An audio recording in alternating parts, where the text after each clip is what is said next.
Welcome back to tonight's next part. In Chapter 4, I'll guide us through a village holding its breath, wedding plans in motion, lessons opening wider worlds, and refugees carrying hard news to our door. I'll keep the pace unhurried and sleep safe as hearts, ideas, and traditions shift gently under moonlight. Settle in and let me read you toward rest. Chapter 4, The Cartography of Change.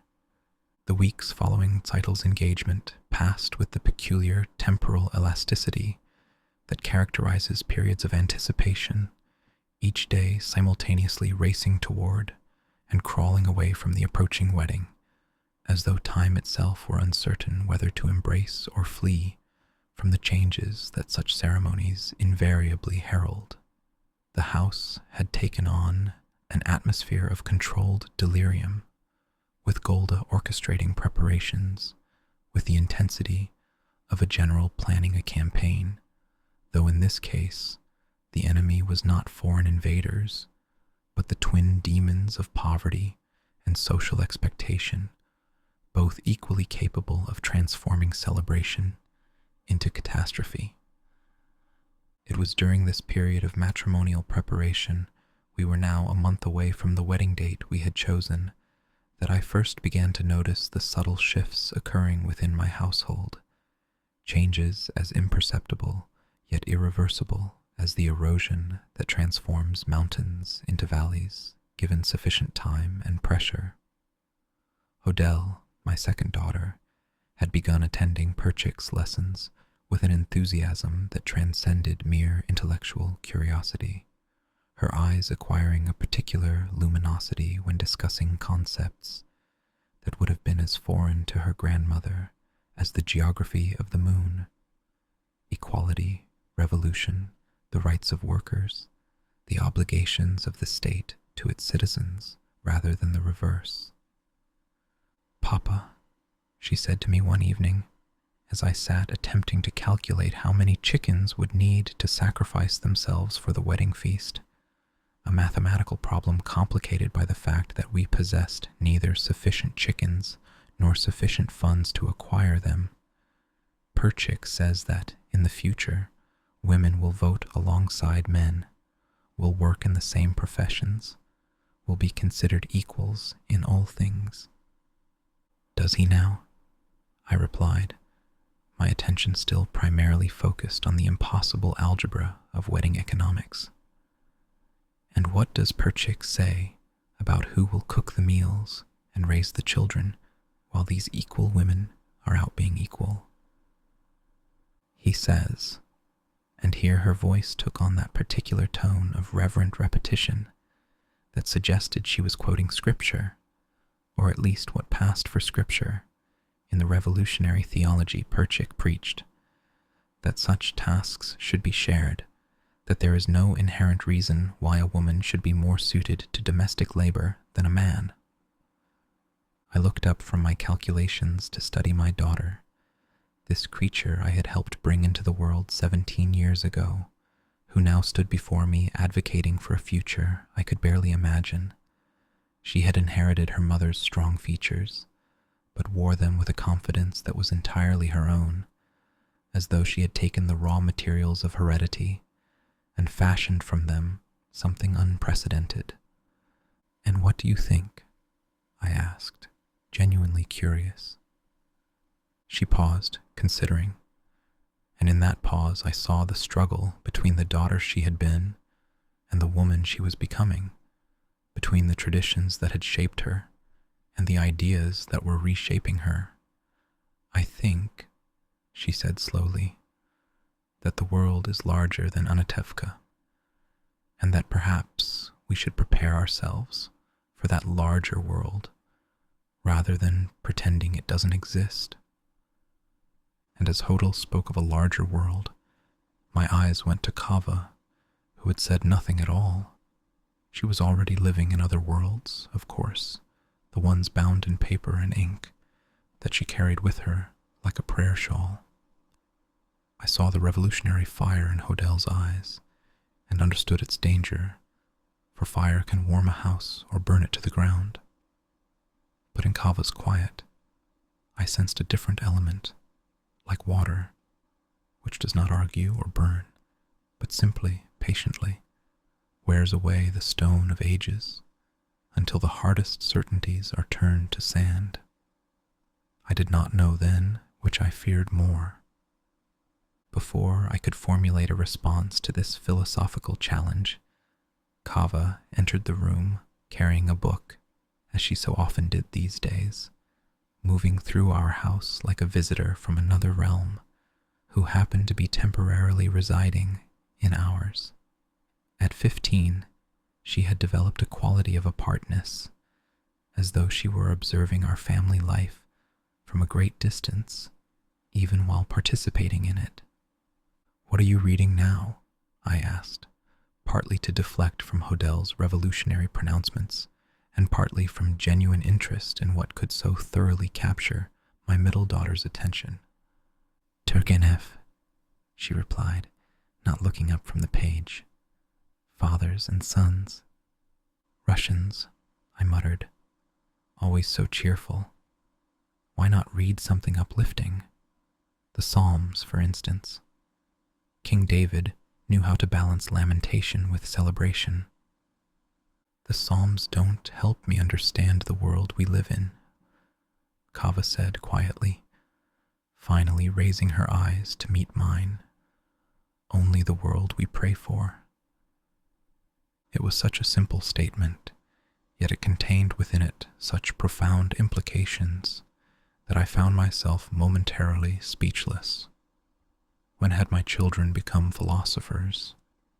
When had the simple verities I had tried to instill in them become insufficient to contain their expanding consciousness? "The world we live in," I said finally, "is the only world we have. And understanding it? Well, understanding and accepting are two different things." "Are they?" Chava asked, and there was something in her tone that suggested this was not merely an academic question. Can we truly understand something without accepting its reality? And if we accept its reality, don't we have an obligation to engage with it? I was saved from having to answer this uncomfortable question by the arrival of Hodel, who entered our house with the newfound confidence of a man whose position in the family had been cosmically ratified. The change in him since the engagement had been remarkable. His shoulders had straightened, his voice had found a register below nervous squeaking, and he moved through space as though he had finally been granted permission to occupy it. "Reb Tevye," he said, though the formal address was now tinged with familial warmth. "I've brought the fabric samples for Zeitl's wedding dress." The mention of the wedding dress sent the household into its familiar spiral of activity.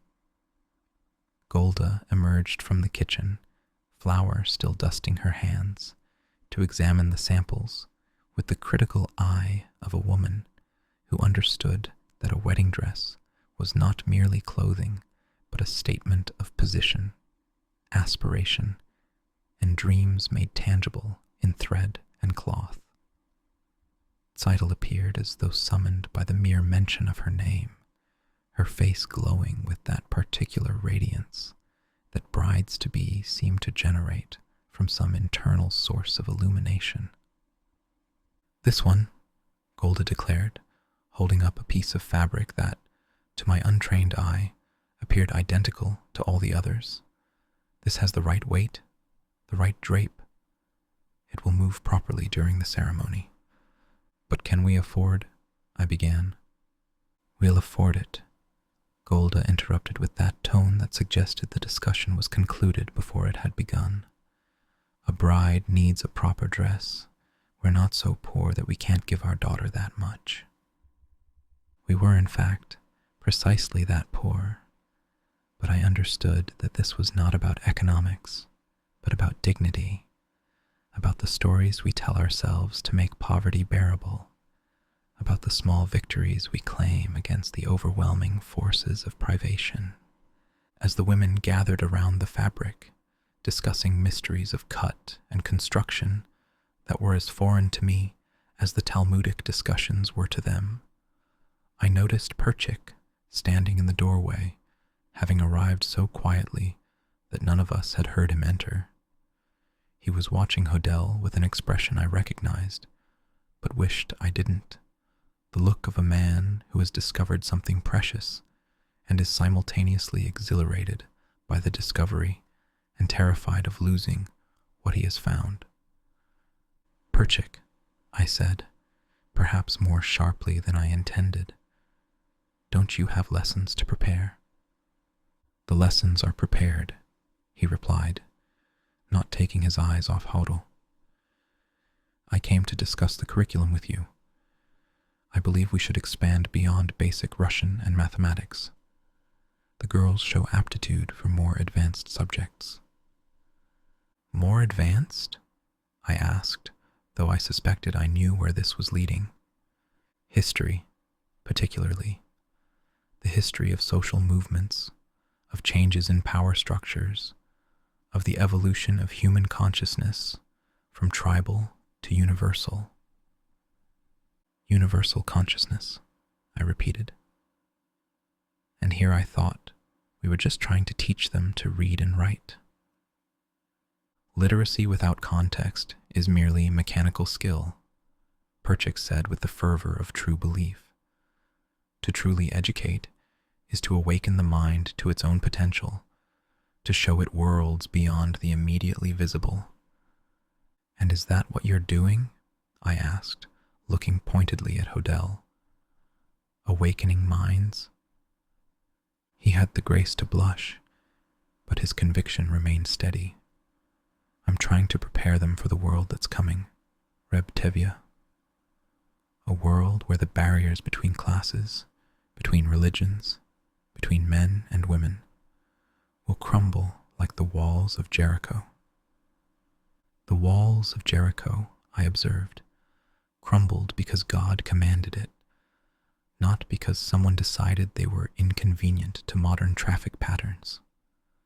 "Perhaps," Perchik said, and here he smiled with that combination of respect and challenge that characterized all our interactions.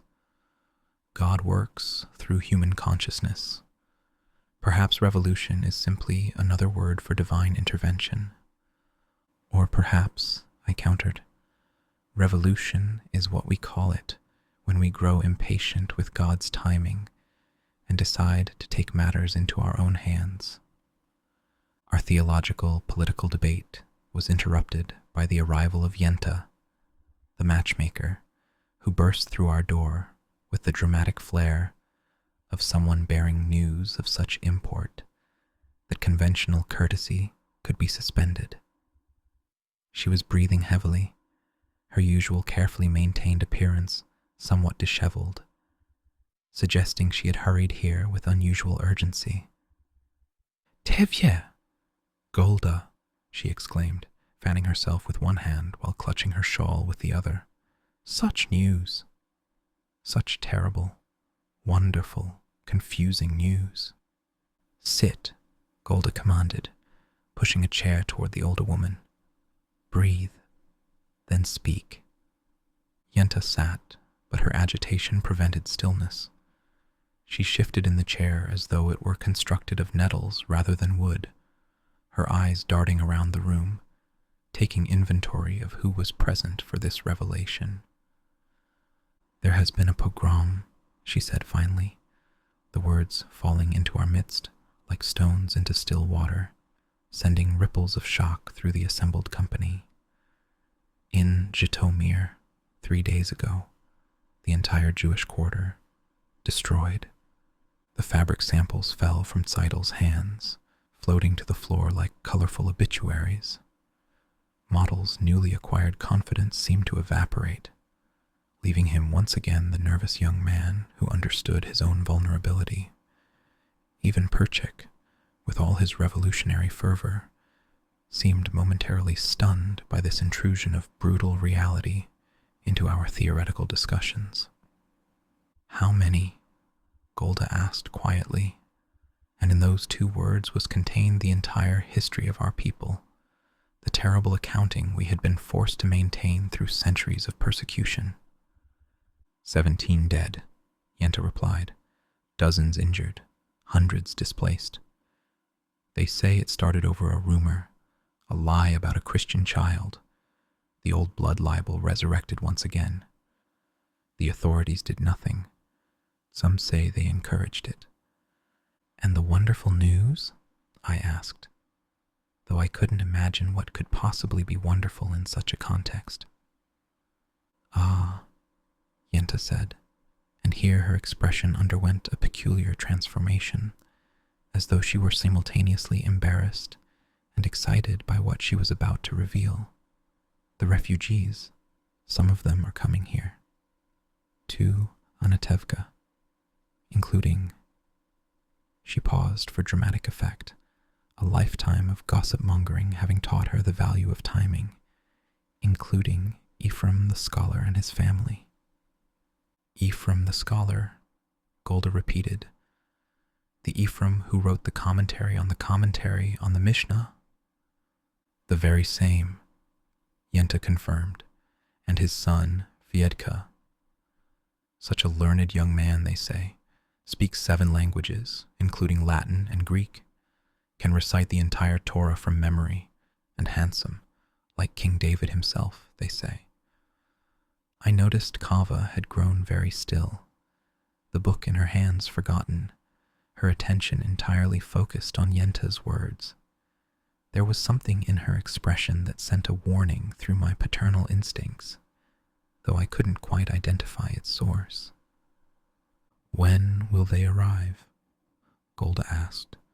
Already I could see, calculating what we could spare for refugees, how we could help despite our own poverty. Tomorrow, perhaps the day after, they're traveling slowly with the injured. Yenta stood, her news delivered, her social purpose fulfilled. I must go. Others need to know. Preparations must be made. After she left, we stood in momentary silence, each processing this information through our individual filters of fear, compassion, and calculation. It was Perchik who spoke first. This is what I've been trying to tell you, he said, his voice tight with suppressed emotion. The old world is dying, violently, chaotically. We must build a new one before we're all consumed by the death throes of the old. Build a new world, I repeated. Young man, we can barely build a chicken coop. How are we supposed to build a world? By changing consciousness, he replied with renewed fervor. By education, by organization, by refusing to accept that this is how things must be.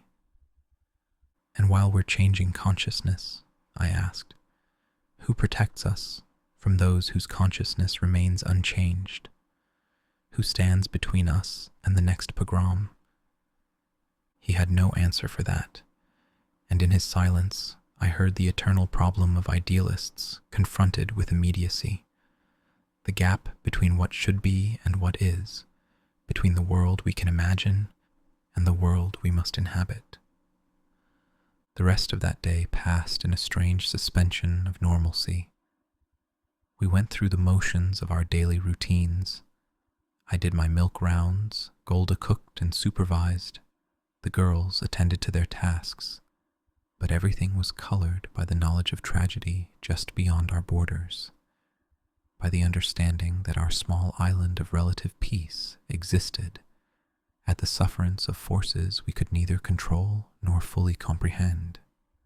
That night, as I lay in bed, listening to the familiar sounds of my family settling into sleep, I found myself thinking about the fiddler on the roof, about his precarious balance, about the melody he played that somehow encompassed both joy and sorrow, celebration and lamentation. We were all, I realized with a clarity that was almost painful, living in a temporary arrangement with history our traditions and routines merely a thin screen between us and the chaos that waited, patient and hungry, just outside our door. Lord, I whispered into the darkness, I'm beginning to understand that you have a sense of humor I don't entirely appreciate. Here I am, trying to marry off one daughter in a traditional manner that isn't traditional, teaching my other daughters revolutionary ideas that I don't entirely understand. And now you send us refugees to remind us that even our small securities are illusions. What next? Will you have the Messiah arrive just as we're sitting down to dinner, forcing us to choose between redemption and brisket? The next morning brought with it a peculiar atmosphere of anticipatory tension, as though the entire village were holding its breath, waiting for the arrival of the refugees from Jitomir. The normal business of the day continued, but with a distracted quality, everyone going through their motions while their minds were elsewhere, calculating what they could spare, what they could offer, how they could help, without impoverishing themselves beyond recovery. It was Chava who first spotted them, the sad caravan approaching on the road from the east.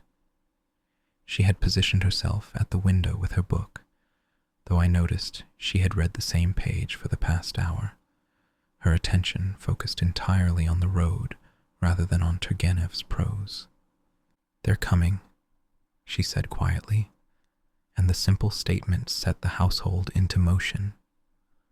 Golda immediately began preparing what food we could spare, her hands moving with the automatic efficiency of someone who had prepared for emergencies all her life, even if she had hoped never to face them.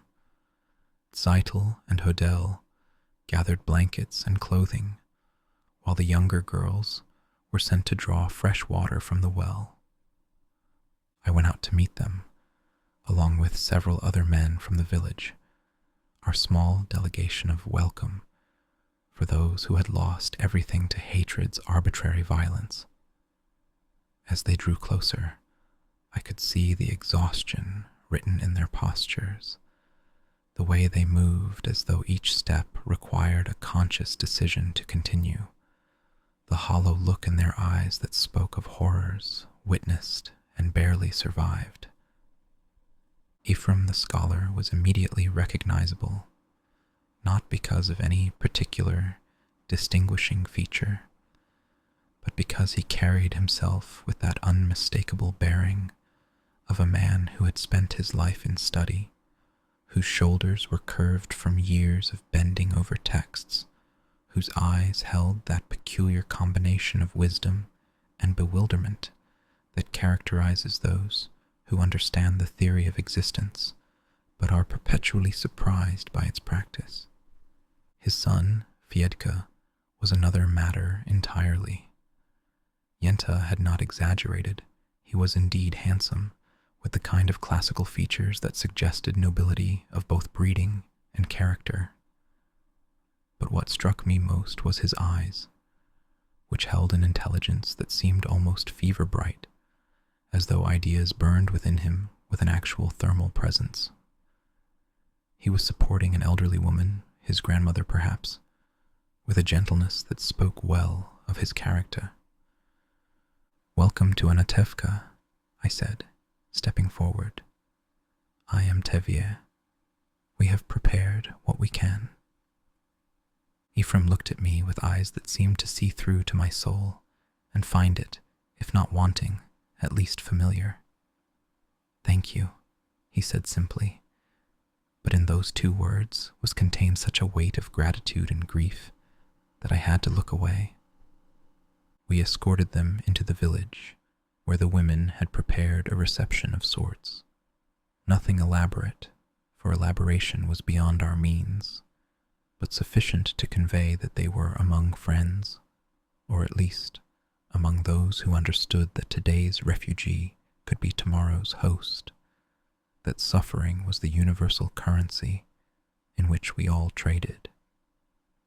It was as we were settling them into their temporary accommodations, a barn that had been hastily converted into living quarters, that I noticed the interaction between Fyetka and Chava. She had brought water, and as she handed him the cup, their fingers briefly touched. It was nothing, less than nothing, a moment so fleeting that I might have imagined it. But the look that passed between them was like lightning illuminating a darkened landscape, revealing topographies of possibility that I had not known existed and wished I could unsee. "Thank you," Fyetka said to her, and his voice carried an accent I couldn't quite place, as though his 7 languages had created a unique dialect that belonged to no single place, but to the universal country of learning. "You're welcome," Chava replied, and for the first time in memory, I heard uncertainty in her voice, as though she had suddenly discovered that the words she had used all her life might have meanings she had never suspected. I intervened quickly, perhaps too quickly, positioning myself between them with the subtlety of a bull in a china shop. "Come, Chava, your mother needs you." She obeyed, but not before casting one more glance at Fyetka, a look that contained questions I didn't want asked and certainly didn't want answered. As we walked back to our house, I found myself thinking about the walls Perchik had mentioned, the ones that were supposedly crumbling. Some walls, I thought grimly, existed for good reasons: to protect, to preserve, to prevent the kind of mixing that led to nothing but heartache and confusion. That evening, we hosted Ephraim and his family for dinner, an arrangement that stretched our resources but fulfilled our obligations. The conversation was careful, formal, everyone aware that we were navigating around the fresh wound of their displacement, trying to maintain normalcy in circumstances that were anything but normal.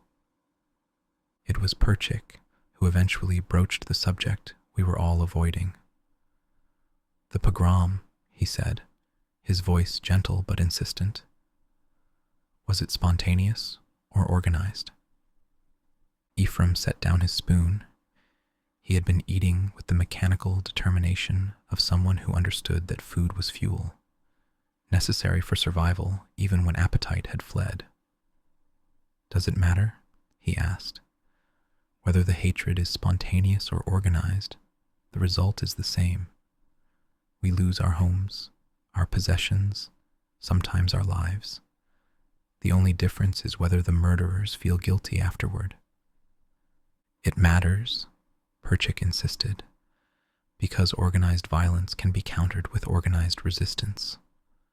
Spontaneous hatred is like weather, unpredictable and unavoidable. But organized oppression is politics, and politics can be changed." "Changed?"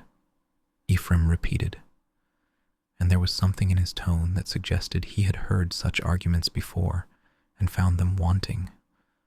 "Young man, I have studied our history for 40 years. Do you know what I have learned? That change is the only constant, but it's rarely the change we hope for. We adapt, we survive, we endure. But fundamental change, the kind that would make pogroms impossible rather than merely less frequent, that would require changing human nature itself." "Perhaps," Fyetka said suddenly, speaking for the first time since the meal began, "human nature is not as fixed as we believe. Perhaps what we call human nature is simply learned behavior, passed down through generations like a poisonous inheritance." All eyes turned to him, this young man who spoke with the confidence of scholarship, but the passion of youth. I noticed Chava was listening with particular intensity, her food forgotten, her entire being focused on his words. "You sound like a revolutionary," I observed, trying to keep my tone light. I sound like someone who has seen his neighbors, people he had known all his life, turn into monsters because someone gave them permission, Fyetka replied, and the pain in his voice was so raw that we all looked away. If ordinary people can learn to hate, perhaps they can also learn to stop hating. A beautiful thought, Golda said, her practical nature asserting itself. But while we're waiting for people to learn, we still need to survive. The conversation continued, but I found myself only half listening, my attention divided between the theological-political debate and my observation of the subtle dynamics playing out beneath the surface. Hodel and Perchik were engaged in their own subsidiary conversation, their voices low, but their engagement intense. Zeitel and Model sat close together, not touching, but somehow still connected, as though an invisible thread bound them. And Chava. Chava was stealing glances at Fyetka when she thought no one was looking, though I suspected he was doing the same when she wasn't watching.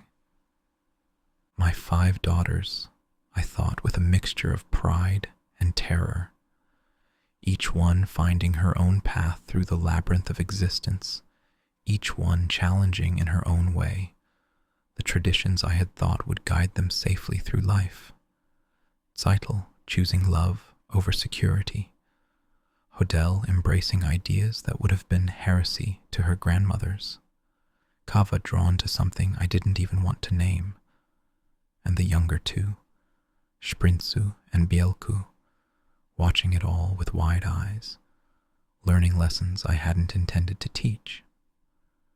After the guests departed and the house settled into its nighttime quiet, I found myself unable to sleep. I stood at the window, looking out at the village bathed in moonlight, transformed by that celestial illumination into something almost beautiful, its poverty and struggle temporarily obscured by the democracy of darkness. The fiddler was on the roof again, his melody tonight particularly melancholic, as though he were playing a lament for all the villages that had been destroyed, all the lives disrupted, all the traditions shattered by the brutal intrusion of history. Yet there was something else in his music too, a thread of stubborn hope, a refusal to stop playing, despite the precariousness of his position. "Lord," I said quietly, "I'm beginning to understand that you're not going to make this easy for me." 5 daughters, each one a different challenge to everything I thought I knew, a world changing faster than I can comprehend. Refugees at our door, reminding us that even our small safety is an illusion. And now, unless I'm very much mistaken, my Chava is looking at that young scholar with eyes that see past every barrier we've built. What are you trying to teach me? That tradition is not enough?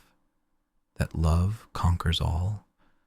That the world is more complex than our simple rules can encompass? The fiddler played on, his melody carrying across the sleeping village like a blessing or a warning, or perhaps both simultaneously. Tomorrow would bring new challenges.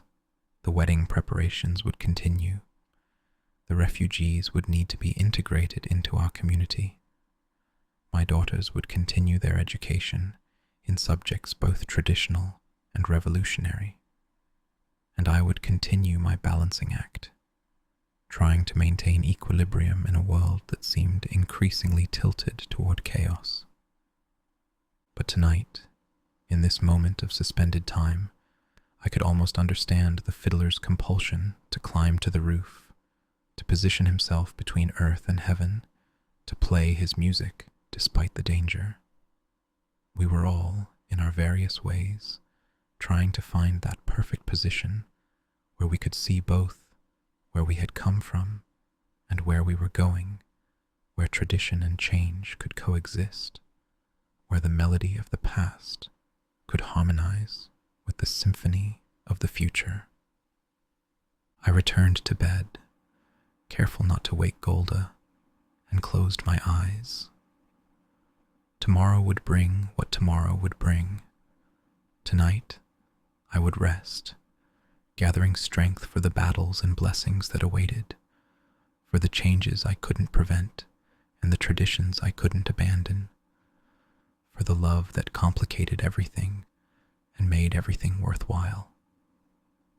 In the distance, growing fainter as sleep finally claimed me, I could still hear the fiddler's song, that eternal melody that accompanied our days and our nights, our joys and our sorrows, our arrivals and our departures, playing on through history and beyond it, a reminder that life itself was music, complex and contradictory, and absolutely, ineffably beautiful, even when, especially when, it threatened to break our hearts with its impossible demands and its unlikely grace.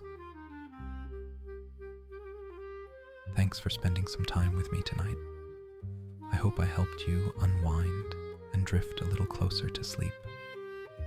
If you're enjoying these readings, there's a whole library of full books and cozy chapters waiting for you over on my Patreon.